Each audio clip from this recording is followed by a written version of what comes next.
네, 정부가 어제 공공부문 일자리 156만 개 제공에 주력하겠다고 밝혔지만 보다 근본적인 일자리 창출 방안이 마련돼야 한다는 목소리도 커지고 있습니다. 네, 한편 8천 가구 규모의 주택 공급 계획이 발표된 서울 용산 부지 일대가 토지거래 허가 구역으로 지정됐는데요. 어떤 의미를 담고 있는지 또 앞으로 부동산 시장에 어떤 영향이 미쳐질지 살펴보겠습니다. 김대호의 경제 읽기 시간입니다. 박사님 안녕하세요. 네, 어서 오세요. 반갑습니다. 자, 어제 저희가 이 공공부문 중심 일자리 156만 개 어떤 것들이 있을까라고 구체적으로 짚어봤는데 이제는 사실 뭐 워낙 일자리 가뭄이다 보니까 반갑긴 하지만 좀 단기성 대책에 그치는 거 아니냐 이런 얘기들이 벌써 나오고 있어요. 박사님 그렇습니다. 어떻게 보세요? 어저께 우리 홍남기 부총리가 비상경제대책회의를 대체하는 이 중대본에서 밝힌 얘기를 간단하게 한 번 더 요약을 하면요. 네. 총 150만 개의 공공일자리를 긴급하게 마련하겠다 이랬거든요. 그런데 이제 이 정부의 이 대책은 3월 달, 4월 달 이후에 취업자가 급격히 떨어지는 것에 대한 그에 대한 임기응변, 그러니까 고용 절벽에 정부가 어떻게 대응할 것이냐 이 대책에만 치우쳐 있어요. 그러니까 단기 대책으로서 156만 개를 만든다는 건 물론 상당히 그 숫자도 적지 않고 또 단기적으로 코로나 때문에 고통받고 있는 실직자들에게 매우 희망이 되는 소식이기는 하지만은 장기 대책이 빠져 있다. 보다 근본적인 대책, 이를테면 코로나 이후에 우리가 근본적으로 이 경제 문제, 경제난을 어떻게 해결할 것인가, 안정적인 일자리를 어떻게 유지할 것인가에 관한 계획은 발표되지 않아서 이제 국민들 입장에서는 좀 오해를 할 수도 있는 정부가 내놓은 대책이 이거밖에 없느냐. 어저께 발표한 대책은 156만 개라고 하지만 그중에서 94만 개는 이미 발표됐던 것에 지금 중단돼 있는 것을 재개하는 것이고 새로 하는 거 55만 개도 겨우 길어야 4개월, 5개월. 그리고 근무 시간도 일주일에 15시간.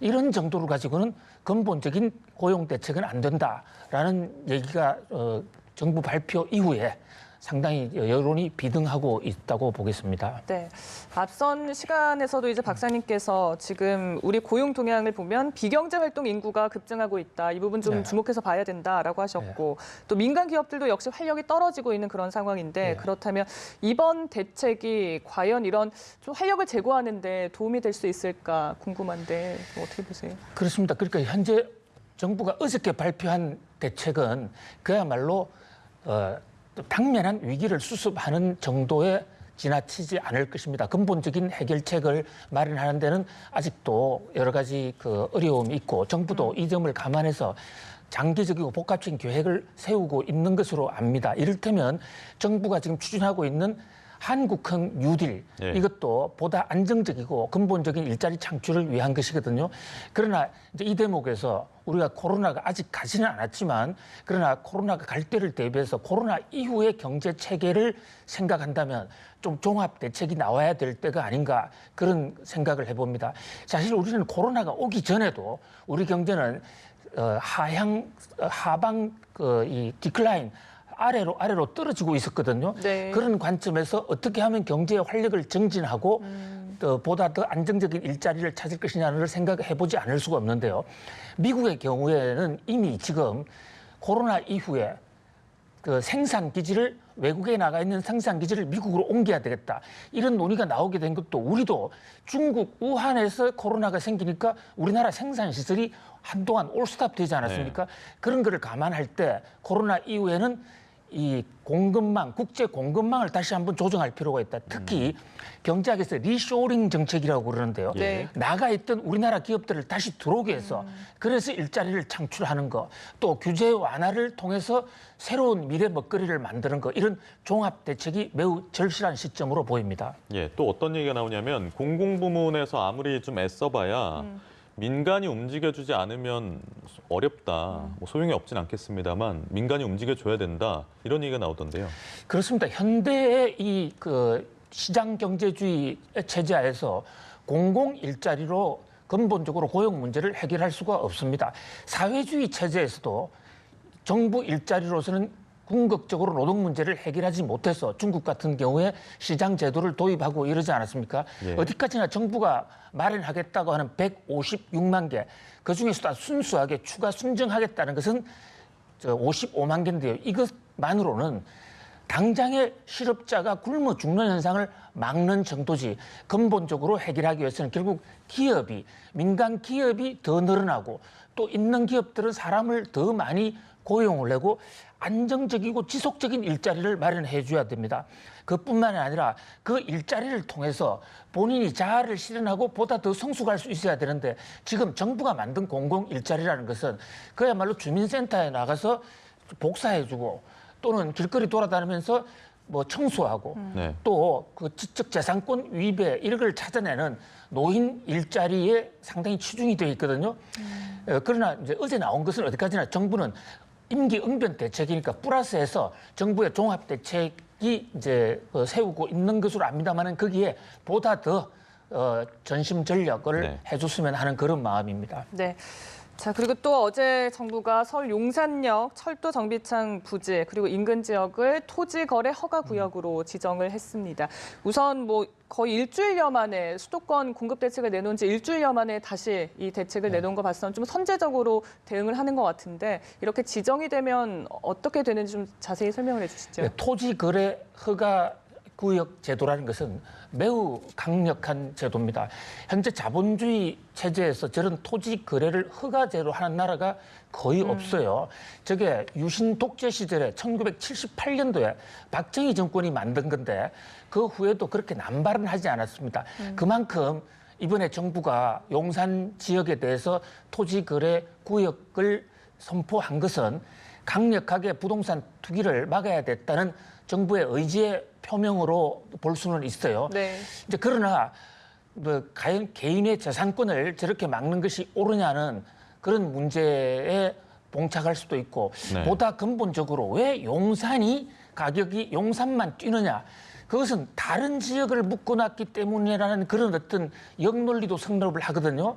그런 면에서 좀 균형 있게 공급을 늘려가는 정책으로서의 좀 더 거시적으로 볼 필요가 있다 이런 생각도 해봅니다. 그러니까 땅을 사고 팔려면 허락받고 해라라는 거잖아요. 예.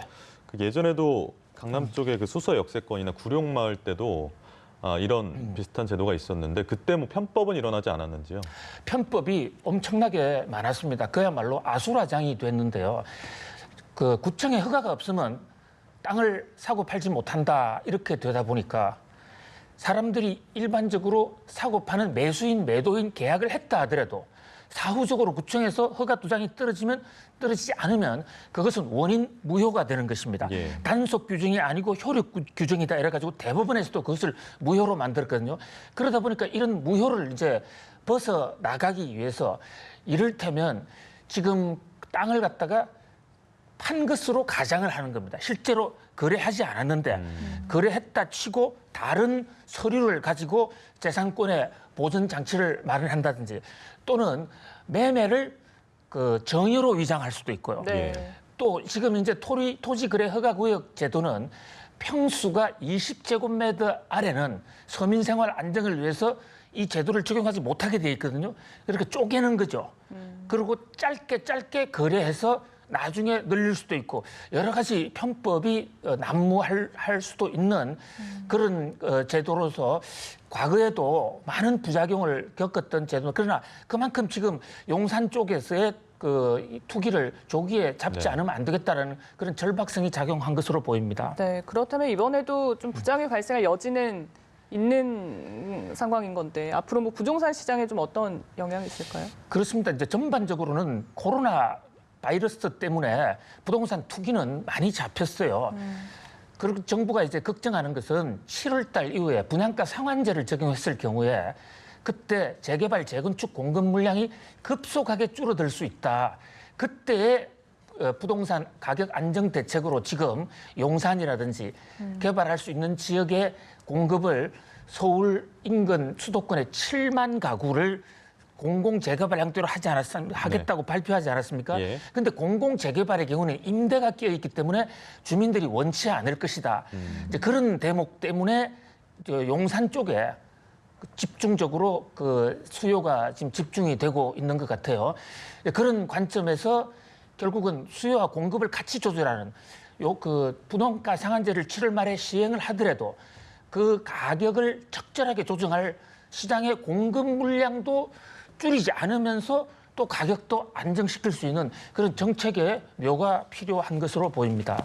네, 다음 주제 미중 갈등 좀 살펴보겠습니다. 트럼프 대통령의 중국 때리기가 이제 중국 기업 때리기로 좀 전환이 된 모습이에요. 네. 그러니까 미국을 통해서 자본을 조달한 중국 기업에게 엄포를 놨다고요? 예, 최근 들어서 트럼프 대통령이 중국을 향해서 코로나 책임론 또 코로나 때문에 미국이 폭망했으니까 그 손해배상을 부담하라 이런 얘기를 자주 하고 예. 있는데 어젯밤에는 아예 중국을 향해서 이런 식으로 하면 모든 관계를 끊을 수도 있다. 단교 협박까지도 했습니다. 상당히 수위가 높아졌는데요.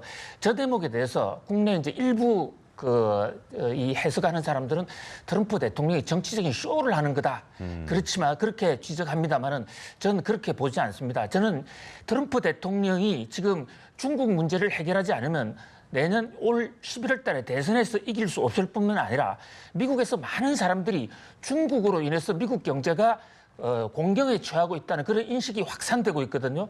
중국 때문에 미국이 무역 적자에 빠졌고 또 미국의 일자리가 사라졌다는 이런 얘기예요. 지금 트럼프 대통령이 어저께 한 얘기는 미국 기업들 중에 상당수가 중국 기업들 중에 미국 뉴욕 증시나 나스닥 증권 거래소 들어와서 상장을 해서 미국 돈을 받아서 수혜를 누리면서도 미국의 법을 지키지 않는다. 이 대목을 예의주시하게 지켜보고 있다 이러고 있거든요. 예. 그런 대목에서 이것은 단순한 트럼프 대통령의 그냥 한 맺힌 한 소리가 아니라 상당히 조직적으로 네. 지금 트럼프 대통령과 공화당 특히 백악관 일각에서 중국 문제를 미중 간의 무역 문제 또는 선거 캠페인의 주요 이슈로 삼을 자세를 하고 있다 이렇게 저는 그렇게 해석을 하고 있습니다. 그러니까요. 그러니까 뉴욕 증시에 상장돼 있는 중국 기업들의 트럼프 대통령이 뭔가 모종의 제재를 가한다면 세계 경제에도 많은 파장이 있지 않겠습니까?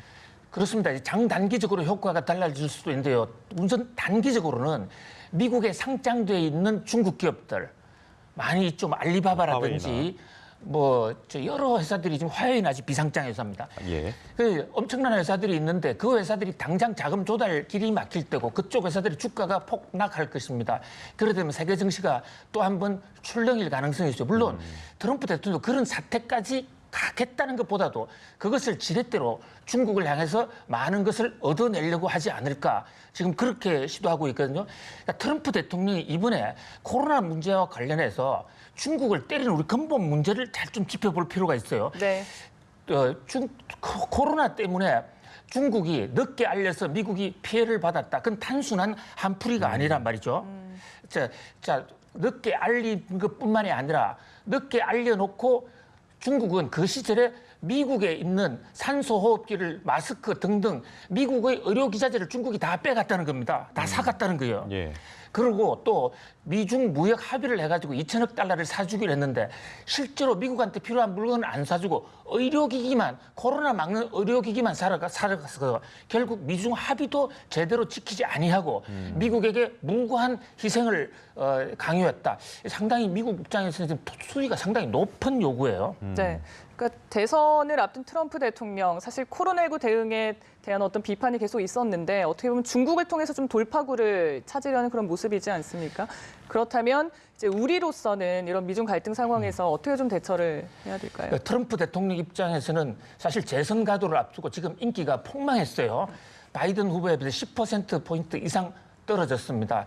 특히 코로나 관리를 잘못했다. 자, 이런 와중에 트럼프 대통령이 치고 내세울 수 있는 것은 경제적 치적과 중국과의 관계를 통한 무역 흑자 이런 것밖에 없다고 보여져요. 거기에 올인할 것으로 보이는데요.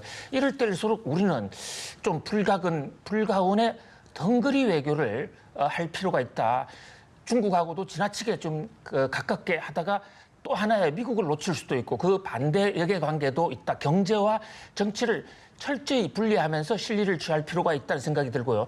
특히 리쇼어링 나가 있는 우리 기업들을 좀 인센티브를 줘서 무역 제도, 세금 제도를 대폭 개혁을 해서 우리 기업을 끌어들여서 그런 이 WTO도 지금 그 위기를 맞고 있는데 이런 세계 무역 전쟁에 대비하는 실탄을 좀 보유할 필요가 있다 이런 생각을 해봅니다. 네, 알겠습니다. 지금까지 김대호의 경제읽기 김대호 박사였습니다. 고맙습니다. 고맙습니다. 감사합니다.